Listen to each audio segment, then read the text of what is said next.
Shiko Ermal, unë jam I bindur që çdo arbitër shqiptar, të 10 ose 15 arbitra shqiptar që janë dhe tani, në kohën time, në qoftë se I let arbitrojnë, nuk kanë asnjë problem nuk. Asnjë. Kjo është shumë e çuditshme se një të gjë mund të themi për gjyqtarët, nëse nuk do ketë trysni për prokurorët, do të bëjnë hetime, marrin vendime. Po ta lësh një arbitër shqiptar, po ta lësh një polic shqiptar, po ta lësh këtë duash ti, një mësues, këtë duash ti.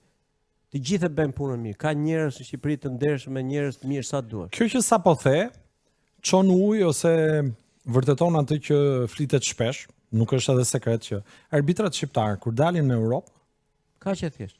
Ja, arbitrojnë shumë mirë. Zero presion, respekti maksimal, kaq. Pastaj për të arbitruar ndeshjet këto të kampionatit ton, çfarë vështirësi e kanë? Tani me VAR, me 100 kamera, me këtë që ti bën një gabim, shkon e shikon, kthehesh mbas 7 minutave thua si ishte kështu, ishte ashtu. Gjithë thon po kishte drejt. Tani kush e edhe unë nga tribuna tani, kështu siç jam, më ver një televizor. Ekran, mirë pafsh. Por ti lësh, nëse ti fillon, ndihmoje pak, shiko pak Arlindin sot, se ashtu është një punë. Pastaj Ermalin, se ashtu është një punë, pastaj shikoj të dy këta. Po si ti shikoj unë tani, këtë apo këtë shikoj? I kam parë edhe një herë, tani nga t'jam bajë. Edhe bëhet lëmsh ajo që bëhet.